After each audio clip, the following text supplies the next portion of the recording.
गर्नु छ माया यही देशको बुझ्नु छ यही माटोलाई। हो रचनाकार हेमराज लामिछानेको गीतले भने जस्तै गर्नु छ माया यही देशको पुज्नु छ यही माटोलाई। म चाहिँ 5 वर्ष जति मलेसिया बसेँ अनि म अफगानिस्तानमा पनि लगभग 25-30 महिना बसेँ र विदेशी भूमिमा गएर केही गर्नु आफ्नो एउटा हृदयले नमानेपछि अब चाहिँ नेपालमै गएर केही गर्नुपर्छ भनेर दत्तचित्त भएर म चाहिँ नेपालमै जसरी हुन्छ केही गर्नुपर्छ भनेर चाहिँ लागि परेको छु। योभन्दा पहिले मैले तपाईँको 2074 सालमा चाहिँ सूर्यजैविक कृषि केन्द्र प्राली स्थापना गरेर कागती खेती सुरु गरेका थिएँ। कागती खेतीबाट राम्रो सफलता प्राप्त भइरहेको छ र म एकदम सन्तुष्ट छु।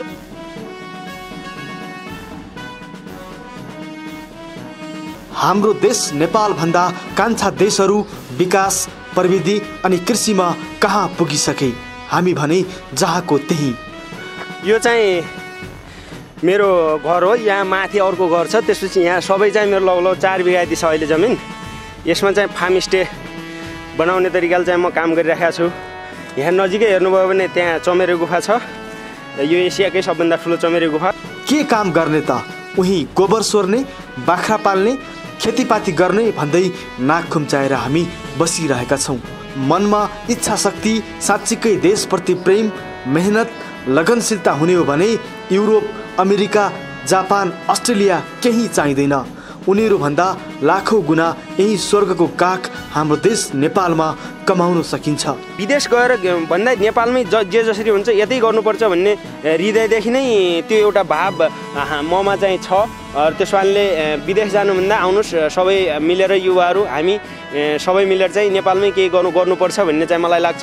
त्यस कारणले हामी यो देशमै एउटा सुन फलाउन सक्छौँ होइन। यो देशका यी वनबाट पनि तपाईँको यो धेरै चिजहरू चाहिँ लिन सक्छौँ, जडीबुटीहरू लगाउन सक्छौँ। सामुदायिक वनहरूमा यहीँ तपाईँको सतुवा खेतीहरू गर्न सक्छौँ होइन। आफ्नै जमिन नभए पनि वनहरू पनि सरकारी यो जो जमिन भाडामा लिएर योमा पनि भित्रबाट केही न केही आम्दानी गर्न सकिन्छ। त्यसैले हामीसँग योजनाहरू हुनु पर्यो र मेहनत गर्नु पर्यो। नेपालमै केही गर्नुपर्छ, विदेश जानुभन्दा अर्काको भूमिमा जानुभन्दा आफ्नै देशमा हराभरा बनाऊ र भोलि चाहिँ विदेशीहरूलाई कृषि पर्यटन अन्तर्गत घुम्ने चाहिँ बनाउन सक्छौँ। जसरी इजरायल जस्तो देशमा चाहिँ तपाईँको कृषि पर्यटनको लागि अथवा कृषि सिक्नुको लागि त्यहाँ कति हामी जान्छौँ भने हाम्रो जस्तो यो एउटा सुनको टुक्रामा यति राम्रो देशमा चाहिँ हामीले अहिले यसरी चाहिँ बाँझे राखिराखेका देखिन्छ होइन।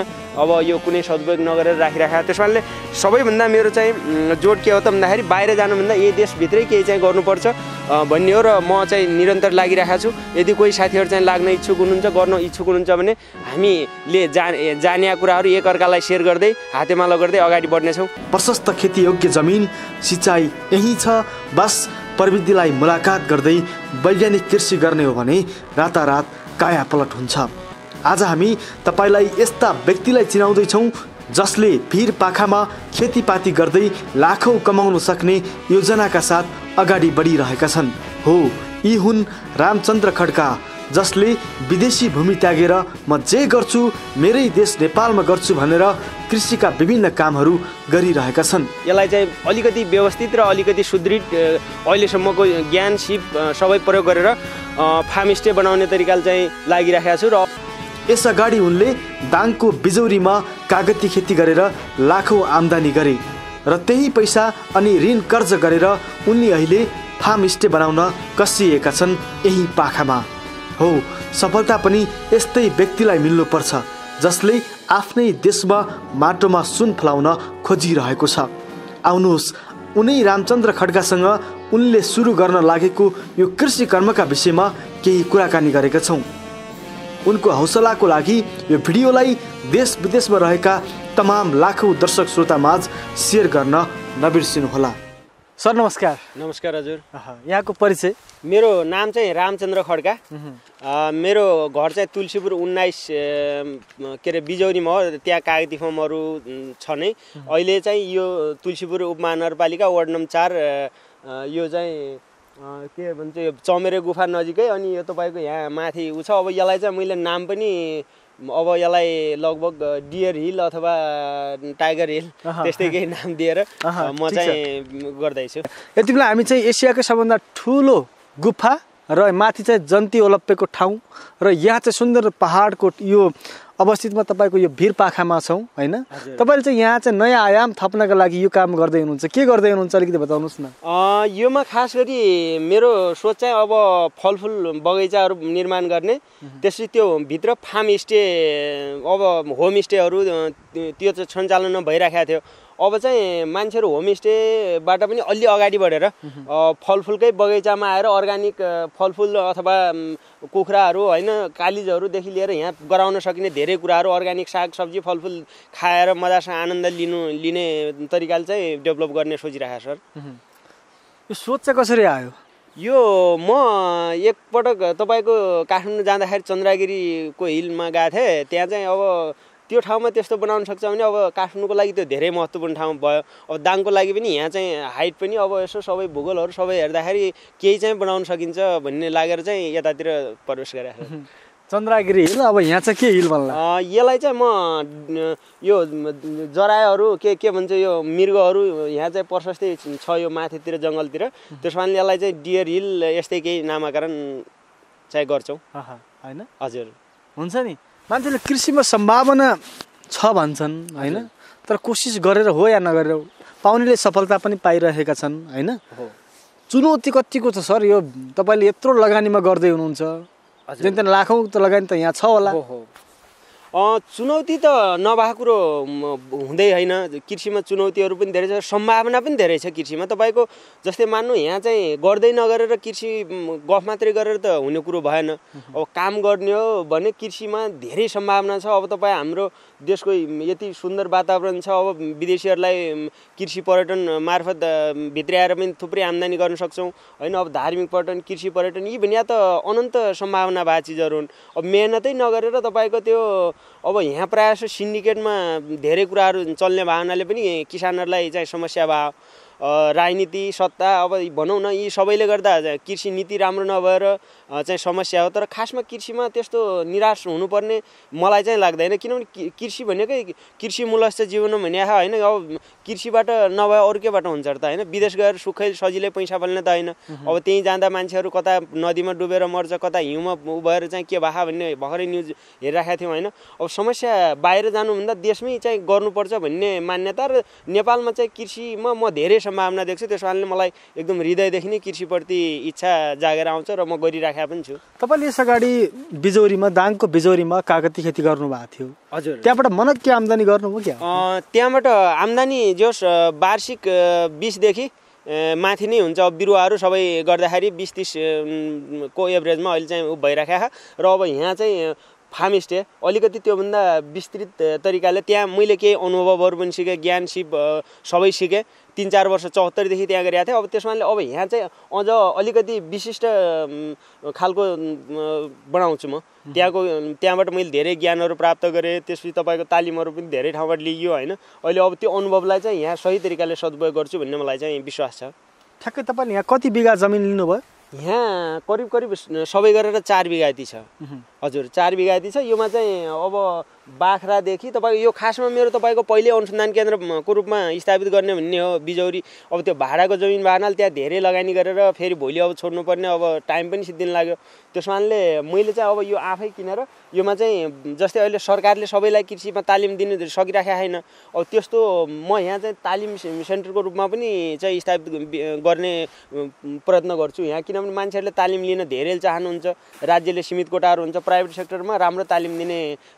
खालको एउटा वातावरण चाहिँ सिर्जना गर्छु म होइन हजुर योजना चाहिँ तपाईँको विरोध छ होइन योजनाहरू चाहिँ विरोध छ हामीलाई चाहिँ राज्य अब वास्तवमा कृषिमा लगानी अब बैङ्कहरूदेखि सबै बैङ्कहरूले हामी सुन्छौँ प्रायः अरबौँ खरबौँ मुनाफा ल्याए तर राष्ट्र त परनिर्भर भइराखेका होइन बाहिर सबै आयातमा भइराखेका अब कृषिमा लगानी गर्नुपर्ने वास्तवमा कृषिमै लगानी नगरिराखेका हुनाले सबैभन्दा ठुलो समस्या छ यो चाहिँ नेता त्यसपछि कर्मचारी अब सबैले यो देशप्रति केही माया हुने मान्छेहरूले चाहिँ किसानहरूलाई चाहिँ प्रोत्साहन गर्नु पर्यो लगानी गर्नु पर्यो होइन अब त्यसो गर्नुहुनेछ भन्ने आशा पनि छ तर भइराखेको छैन र यो कुराहरू चाहिँ मिडिया मार्फत अथवा हजुरहरू मार्फत निश्चित व्यक्ति अथवा राजनीतिक दल संस्थाहरूसम्म जाओस् भन्न चाहन्छु जस्तो अलिकति सुनौ न बुझौँ न होइन हजुर तपाईँ त यसभन्दा अगाडि या जुन नेपालमा कृषि गर्नुभन्दा अगाडि विदेशी भूमिमा आफ्नो पसिना पनि बगाउन जानुभयो होइन? हो, यो यथार्थ हो एकदम।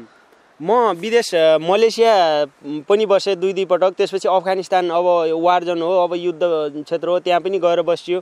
त्यसैले विदेश हाम्रो एउटा बल छ नि चाहिँ कमाउला विदेशबाट, तर दिउको आम्दानी त हाम्रो त हुन्न नि त। उताबाट आइसकेपछि फेरि यहाँ तपाईँको कति खर्च भइसकेको हुन्छ, बस्ने भने त अब थोरै त हो नि। अब बाहिर फेरि कति बेला के हुने हो होइन, घर परिवार सबैलाई छोडेर जानुभन्दा तपाईँ हामीले 2 वर्ष नेपालमै बरु एक छाक कम खाएर भए पनि मेहनत गऱ्यौँ भने हाम्रो लामो जिन्दगीलाई भ्याउने एउटा सिस्टम क्रिएट हुन्छ। त्यसपछि हामी निरन्तर आम्दानी गर्न सक्छौँ होइन। यहाँ तरकारी खेतीहरू छ, म चाहिँ तरकारी खेतीमा अलिकति भन्दा पनि बागवानीतिरै बढी चासो हो मेरो, किनभने अब श्रम त्यही बराबर गर्नु पर्यो, श्रम शक्ति पनि हुनु पर्यो आफूसँग होइन। बागवानीमा चाहिँ तपाईँको लौ 1 वर्ष 2 वर्ष राम्रोसँग गर्ने हो भने वर्षमा एकपटक अथवा 6 महिनामा एकपटक गर्दा अलि श्रम कमै गरे पनि चाहिँ आम्दानी राम्रै हुने भावनाले म चाहिँ बागवानीतिर बढी केन्द्रित छु। भनेपछि यहाँनिर वनस्पतिहरू पनि धेरै हुनेछन् होइन? हो, फलफुलको बगैँचा हुनेछ यहाँनिर। तपाईँको यो योजना कति वर्षको लागि सोच्नु भएको छ, कति वर्षमा गराइसक्छु भन्नु? म अब सबभन्दा त्यही हो, आर्थिक कसरी चाहिँ जो गर्ने भन्ने कुरा हो। अब बढीमा 2 वर्षभित्रै म कम्प्लिटली तयार गरिसक्छु यो सबै होइन? हजुर। अब म चाहिँ यहाँ तपाईँको नर्सरीहरू पनि सबै प्रकारका, जस्तै यहाँ तेजपत्ताहरू छ, माहुरीहरू पनि अहिले यो घरमा देखिराख्नु भएको त्यहाँ लोकल माहुरीहरू छ, सेरेना। त्यसपछि यो यहाँ चाहिँ यो वनमा यो केराहरू हेर्नुहोस्, यो आफसे अब यो गोडमेल कुनै हेरचाह नगर्दा पनि यति राम्रो तरिकाले भइरहेको, त्यसैले अझै व्यवस्थित बनाइन। यहाँ चाहिँ तपाईँको तेजपत्तादेखि यो पाइने धेरै चिजहरूको म लौ बिरुवाहरू तयार गर्ने पनि प्रयास गर्छु, अनि त्यो फलहरू र त्यो फार्म स्टे बनाउने तरिकाले डेभलप गर्ने चाहिँ एकदम सोच हो सर। ठिक छ। हामी एसियाकै सबैभन्दा ठुलो गुफा चमेरी गुफा र माथि जन्ती ओलप्या भन्ने ठाउँ छ। चमेरी गुफा जाने बाटो अलिकति धार्मिक स्थल पनि रहेको छ, यहीँनिरबाट जान्छ। अनि यो माथि चाहिँ त्यहाँ उ छ। यहाँ चाहिँ यो ठाउँमा तपाईँको जस्तै भोलि यो के भन्छ, यो हिल क्लाइम्बिङदेखि त्यो हुन्छ नि रोप, त्यो उ चाहिँ जिप लाइन, त्यो पनि बनाउन सकिन्छ। यहाँ सम्भावना भए त्यस्तो ठाउँ हो। तर अब कृषिमा चाहिँ राज्यले लगानी गर्यो भने अब लगानी जुटाउन सक्यो भने धेरै गर्ने विचार छ सर बिस्तारै। किसानलाई जो कृषि पेसामा लागिरहेका छन् उनीहरूलाई खुसी भनेकै कति बेला मिल्दो रहेछ? यो त्यो मान्छेको आफ्नो सोचमा पनि भर पर्ने कुरा हो। मलाई चाहिँ तपाईँको जस्तै आफ्नो एउटा कतिपय हुन्छ नि कृषिमा केही हुँदैन भन्ने मान्छेहरू पनि धेरै देखियो, कृषि गरेर के हुन्छ भन्ने साथीहरू पनि थियो। तर हामीलाई त भइराख्या राम्रै छ, गर्ने प्रयास गर्ने हो भने हुने रहेछ भन्दा हुँदाखेरि चाहिँ धेरै खुसी लाग्छ। जोस् त्यो निराशा जगाउने मान्छेहरू भने आफै त्यो काम नगरेर चाहिँ बोलेरै हुन्छ भन्ने बा मान्छेहरूले चाहिँ त्यस्तो भन्दा रहेछन् भन्ने लाग्यो।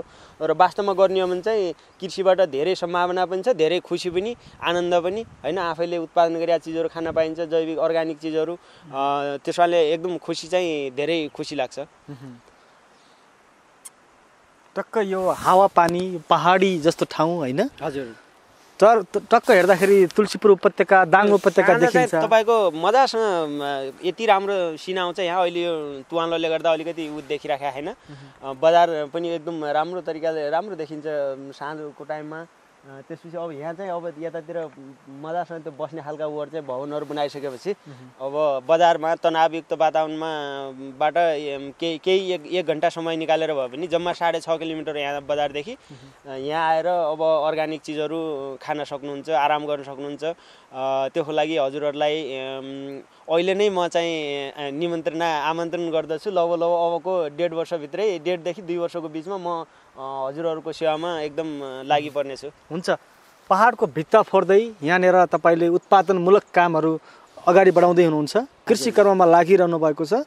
तपाईँलाई सफलताको शुभकामना। हामी 1-2 वर्षपछि फेरि तपाईँको फार्म स्टेमा आउनेछौँ, रमाउनेछौँ, तपाईँको कर्म देखेर खुसी हुनेछौँ। त्यति बेला के भनिदिनुहोस् न दर्शकहरूलाई?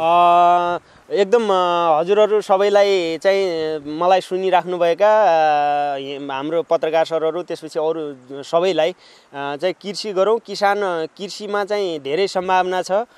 कृषि पर्यटनबाट हामी चाहिँ धेरै आम्दानी पनि गर्न सक्छौँ। अहिले चाहिँ व्यावसायिक नभएर तपाईँको एउटा निर्वाहमुखी कृषिलाई चाहिँ परिवर्तन गर्न जरुरी छ। हामी कृषिमै दत्तचित्त भएर लाग्यौँ भने पक्कै पनि हामी धेरै कुराहरू चाहिँ गर्न सक्छौँ। अब नेपालको प्रत्येक हावापानी प्रत्येक ठाउँमा कुनै न कुनै प्रकारका राम्रा भूगोलहरू छन्। त्यस कारणले हेरेर कृषिमा चाहिँ सबै लाग्नुपर्छ भन्ने र कृषिमा राज्यले चाहिँ विशेष ध्यान दियोस् भन्ने चाहिँ हाम्रो चाहना हो। र आम युवा साथीहरू चाहिँ कृषिमा लाग्नको लागि एकजुट हौँ। ठाउँ ठाउँमा चाहिँ उत्पादन गरौँ, बजारीकरण गरौँ, प्रशोधन गरौँ। अब नेपालको अर्ग्यानिक चिजहरू खान चाहिँ विश्व बजार एकदम खाली छ। त्यस्तो किन बिक्री चाहिँ हुँदैन कि भन्ने चाहिँ सोच्नुहुन्न। त्यो एउटा भरम फैला मात्रै। यहाँ राज्य अलिकति नेताहरूदेखि यो व्यापारीहरू पनि त्यही प्रकारको भएर चाहिँ समस्या भयो। कृषिमा कुनै समस्या छैन, मात्रै हाम्रो कति लगनशीलता छ, कति उत्पादन गर्न सक्छौँ भन्ने कुरा हो। त्यस कारणले कृषिमा चाहिँ सबै जोडियौँ भन्ने चाहिँ अनुरोध गरेँ। हस्, धन्यवाद है। सर गरेँ। हस्, धन्यवाद है।